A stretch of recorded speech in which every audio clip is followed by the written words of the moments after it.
Morning friends, in this session we are going to study chapter number 3, diversity in living things and their classification.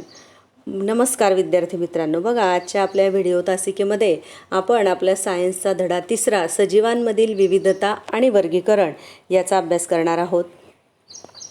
Diversity in living things and their classification. Diversity म्हणजे विविधता, living things म्हणजे सजीवांमधील आणि त्यांच्यातील वर्गीकरण, classification म्हणजे वर्गीकरण.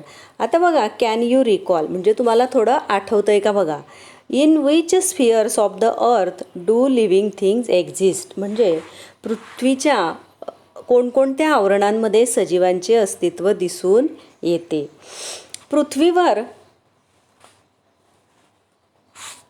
वातावरण आहे बघा, तर ह्या वातावरणामध्ये सजीवांचं अस्तित्व आपल्याला आढळून येते. The geographical conditions at different places on the earth are very different म्हणजे काय की पृथ्वीवर ठिकठिकाणी असणारी भौगोलिक परिस्थिती खूप भिन्न आहे. डिफरंट म्हणजे भिन्न म्हणजे वेगळी आहे आणि जिओग्राफिकल म्हणजे भौगोलिक, कंडिशन म्हणजे परिस्थिती. तर आपल्या पृथ्वीवर वेगवेगळ्या प्रांतामध्ये वेगवेगळ्या ठिकाणी भौगोलिक परिस्थिती वेगवेगळी आहे. We find that living things exist in all these diverse conditions आणि या भिन्न परिस्थितींमध्ये सजीवांचे अस्तित्व आपल्याला आढळून येते. अशी वेगवेगळी जरी परिस्थिती असली तरी प्रत्येक ठिकाणी सजीवांचं अस्तित्व असतं. वनस्पती आणि प्राणी या सजीवांचं अस्तित्व प्रत्येक ठिकाणी आहे. When we live in a certain place we adjust to the conditions there म्हणजे आपण एखाद्या ठिकाणी राहतो म्हणजे त्या ठिकाणच्या परिस्थितीशी आपण जुळवून घेतो. आता बघा, एखाद्या ठिकाणी राहतो म्हणजे आपण आपलंच उदाहरण घेऊया त्याच्यासाठी. आपल्याकडे बघा, आपण महाराष्ट्रात राहतो, त्यातल्या त्यात आपण जळगाव जिल्ह्यात राहतो आणि आपल्या सर्वांना माहिती आहे की जळगाव जिल्ह्याचं तापमान उन्हाळ्यामध्ये सर्वात जास्त असते. आणि असं जरी असलं बघा, उन्हाळ्यामध्ये आपल्याकडे टेम्परेचर 45 डिग्री 46 डिग्री असलं तरी आपण आपलं गाव किंवा आपलं घर सोडून कुठे जात नाही. कारण काय, आपण या वातावरणाशी जुळवून घेतो. म्हणजे कितीही टेम्परेचर असलं तरी आपण या वातावरणाशी जुळवून घेतो. आता बर्फाळ प्रदेशात राहणारे जे लोक असतील बघा, की जिथे सतत बर्फ पडत असतो, अशा वातावरणामध्ये सुद्धा ते लोक त्या परिस्थितीशी जुळवून घेतात कारण त्यांना त्या वातावरणाची सवय झालेली असते आणि सजीवांमध्ये त्या परिस्थितीशी जुळवून घेण्याची क्षमता असते आणि म्हणूनच पृथ्वीवर विविध ठिकाणी सजीवांचं अस्तित्व टिकून राहिलेलं आहे. Various types of living things have survived because of their ability म्हणजे क्षमता. सर्वाइव्ह म्हणजे जुळवून घेण्याची त्यांच्यामध्ये क्षमता आहे, ॲडजस्ट करण्याची, आणि म्हणून adjust themselves to conditions in their surroundings आणि म्हणून ते त्यांचं अस्तित्व किंवा ते या पृथ्वीतलावर टिकून आहेत. आता बघा, can you tell are the plants and animals that you have seen all alike. ह्या पृथ्वीवर किंवा तुम्ही पाहिलेले, पृथ्वीवरचे जाऊ द्या सगळे, पण ॲटलिस्ट तुम्ही पाहिलेले सर्व वनस्पती किंवा प्राणी एकसारखे असतात का नाही. बघा, आपण एकाच प्रकारचे 2 झाडं जरी पाहिले तरी त्यांच्यामध्ये आपल्याला त्यांचे पानं सारखे दिसतील, परंतु त्यांच्यामध्ये काही बाबतीमध्ये भिन्नता असते बघा, वेगवेगळेपणा असतो. डायव्हर्सिटी इन प्लॅन्ट्स वनस्पतींमधील विविधता या पॉईंटचा आपण अभ्यास करणार आहोत. आता various types of plants are found in many places around us. आपल्या सभोवती आपल्याला अनेक प्रकारच्या वनस्पती आढळतात. Some plants like grass are short while others are tall and have a canopy. Some plants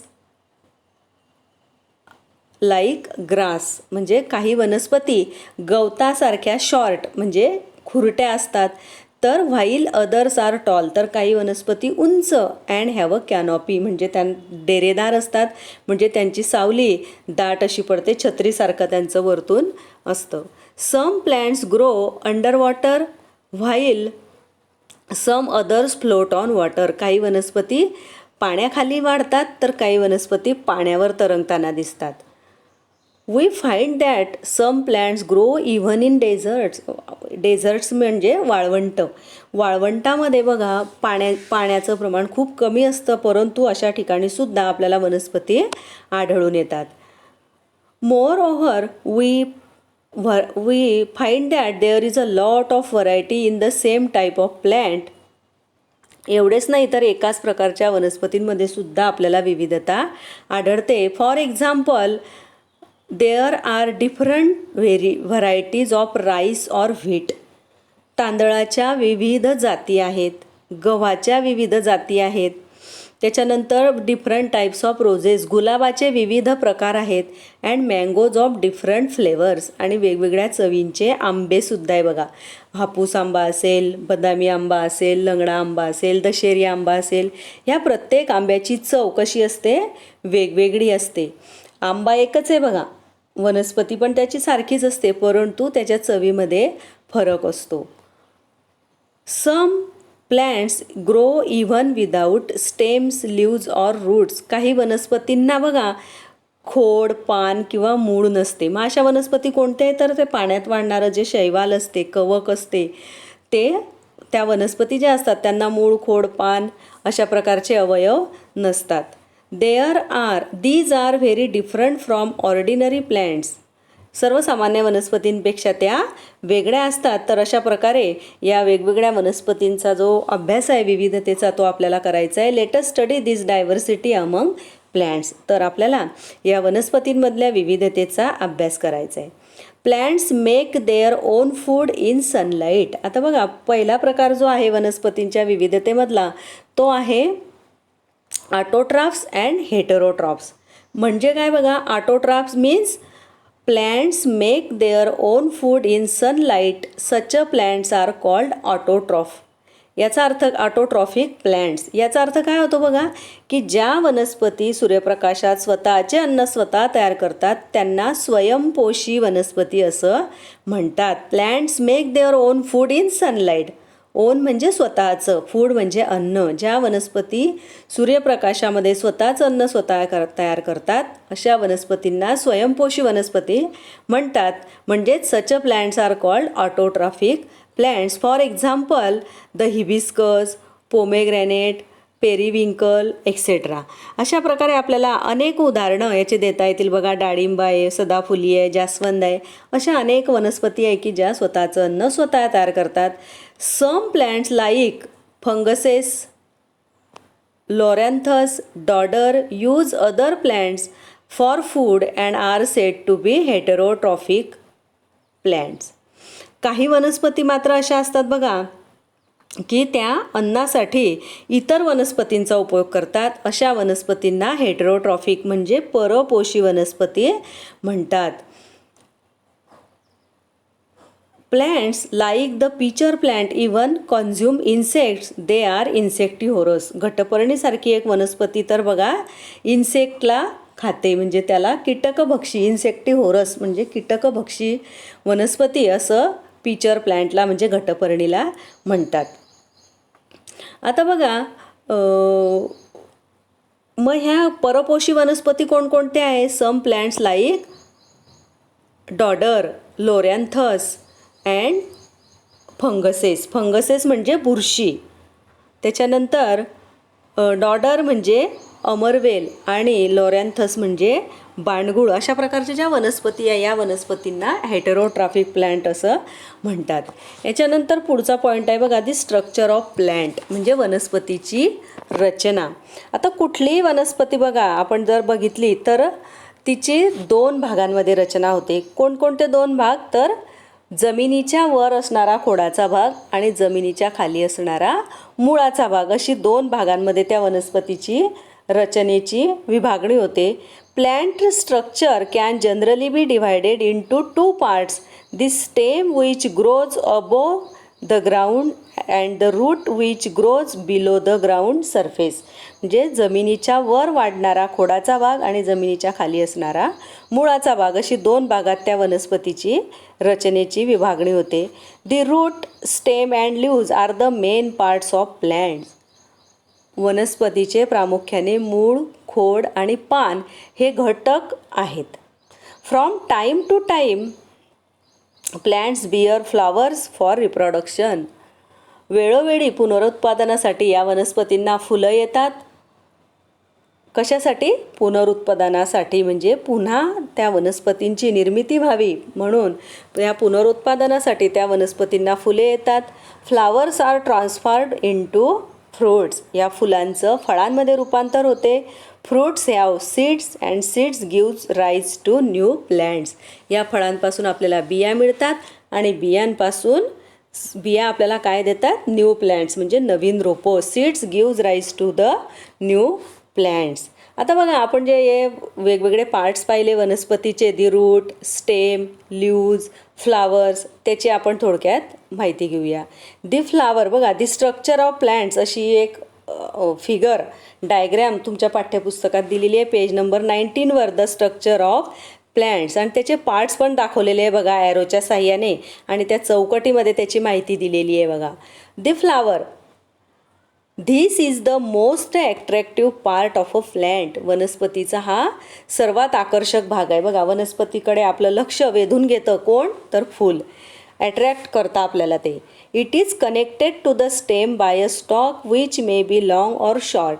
हे फूल जे असतं याचा लांब किंवा आखूड देठ असतो आणि तो खोडाला जोडलेला असतो. A flower has a typical colour and shape. फुलाला विशिष्ट रंग आणि आकार असतो. The flower is an important means of reproduction. फूल हे पुनरुत्पादनाचं महत्त्वाचं साधन आहे. The flower is an important, अतिशय महत्त्वाचा घटक तोच वनस्पतीचा आहे. त्याच्यानंतरचा पार्ट आहे बघा, the stem. The height, shape and size of a plant depends upon the stem. वनस्पतीची उंची व आकार खोडावर अवलंबून असतो. This stem carries out the functions of production, conduction and storage of food. म्हणजे खोडाचं काय काम आहे? दिस स्टेम कॅरीज, म्हणजे काय करतं ते? कोणकोणते कामं करतं? तर फंक्शन्स ऑफ प्रोडक्शन, अन्न निर्मिती, त्याच्यानंतर conduction and storage of food, अन्नसाठा, आणि काही वनस्पतींमध्ये पुनरुत्पादनाचं काम सुद्धा खोड करतं. In some plants it has the function of reproduction. It gives support to other parts of the plant. आणि हा जो स्टेम आहे, हा स्टेम सपोर्ट करतो वनस्पतीच्या इतर भागांना. आता तुम्ही म्हणाल खोडापासून कसं काय रिप्रोडक्शन होतं? तर काही वनस्पती अशा असतात बघा की त्या झाडाची फांदी कापून आपण दुसरीकडे लावली तर त्या पहिल्या वनस्पतीसारखंच नवीन वनस्पती तयार होते. त्याच्यानंतर आहे बघा the leaf. Next part of the plant is leaf. The leaf is flat, पसरट असतात बघा पाने. It plays an important role in the production of food. आता पानांचा काय रोल आहे वनस्पतींच्या लाईफमध्ये? तर it plays an important role in the production of food, म्हणजे अन्न निर्मितीसाठी वनस्पती काम करतात. मग कसं? तर वनस्पतींच्या पानांमध्ये बघा जनरली लीव्हचा जो कलर असतो तो कसा असतो? ग्रीन असतो. आणि या ग्रीन कलरमध्ये क्लोरोफिल नावाचा घटक असतो आणि त्या घटकामुळे, त्या क्लोरोफिलमुळे सूर्यप्रकाशाच्या मदतीने with the help of sunlight leaves काय करतात? तर अन्न निर्मितीचं काम करतात. Leaves are mainly of 2 types. वनस्पतींच्या पानांचे 2 प्रकार असतात, सिम्पल अँड कंपाऊंड लीव्ज. आता सिम्पल लीव्हचा जर तुम्हाला उदाहरण घ्यायचं असेल तर त्याचं उदाहरण आहे हिबिस्कस, आणि कंपाऊंड लीफचं एक्झाम्पल घ्यायचं असेल तर त्याचं आहे रोज, म्हणजे गुलाब. Then the next part of the plant is the fruit. Fruits have different shapes. फळं ही वेगवेगळ्या आकारांची असतात. प्रत्येक वनस्पतीचं फळ हे वेगळ्या वेगळ्या प्रकारचं असतं. Fruits content 1 or more seeds. प्रत्येक फळामध्ये एकच बी असेल किंवा अनेक बिया असतील असं नाही. तर काही जे विशिष्ट फळं आहे त्याच्यामध्ये एकच बी असते. आता उदाहरणार्थ मँगो, आंब्यामध्ये एकच बी असते. तर सीताफळ जे आहे, कस्टर्ड ॲपल याच्यामध्ये अनेक बिया असतात. असे अनेक फळांचे उदाहरणं तुम्ही देऊ शकतात. The pods of beans and peas are actually fruits. बघा आता भुईमुगाच्या शेंगा असतील, घेवडा असेल, चवळीच्या शेंगा असतील, वाटाण्याच्या शेंगा असतील, ह्या शेंगा म्हणजे काय आहे? त्या वनस्पतीचे फळच आहेत बघा. त्याच्यानंतर the next part of the plant is the root. Roots hold the soil firmly and अँकर द प्लॅन्ट्स.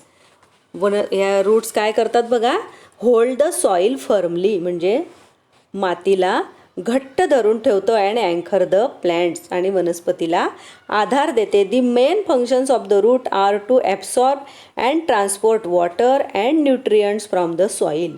मुळांचं मुख्य कार्य काय आहे तर जमिनीतील पाणी आणि न्यूट्रियंट यांचं काय करणे, ॲब्सॉर्प्शन करणे म्हणजे शोषण करून त्याचं वहन करणे म्हणजे वनस्पतीच्या इतर पार्ट्सपर्यंत ते ट्रान्सपोर्ट करण्याचं काम रूट्स करतात. Deep roots of the carrot and radish also store food. बघा गाजर मुळा माहिती आहे तुम्हाला, हे गाजर मुळा हे काय आहे, वनस्पतींचं मूळ आहे. त्या मुळामध्ये तो अन्नसाठा तयार केला जातो आणि म्हणून आपण ते गाजर आणि मुळा खातो. There are 2 types of roots, taproot and fibrous root. म्हणजे 2 प्रकार आहे मुळांचे. टॅपरूट म्हणजे सोटमूळ आणि फायब्रस रूट म्हणजे तंतुमय मूळ.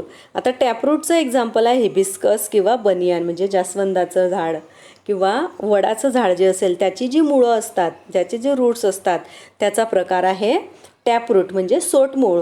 आणि ओनियन असेल, ग्रास असेल, याचं जे मूळ आहे, याचं जे रूट आहे त्याचा प्रकार आहे फायब्रस रूट. तर अशा प्रकारे बघा आपण आजच्या तासिकेमध्ये काय कशाचा अभ्यास केला तर वनस्पतींची विविधता, वनस्पतींची रचना याचा आपण अभ्यास केला. तर प्रत्येक वनस्पतीला किंवा वनस्पतीचे which are the parts of the plant असं जर विचारलं तुम्हाला तर पार्ट्स ऑफ द प्लॅन्ट्स कोणकोणत्याचा अभ्यास केला मग आपण तर the flower, stem, root, leaf and fruits are the parts of the plant. आणि या सर्व पार्ट्सची आपण माहितीसुद्धा घेतलेली आहे की प्रत्येक पार्ट्सचं फंक्शन काय आहे. तर तुम्ही आता lesson number 3 diversity in living things and their classification या धड्याचे स्पेलिंग लिहून काढायचे वर्गपाठाच्या वहीमध्ये.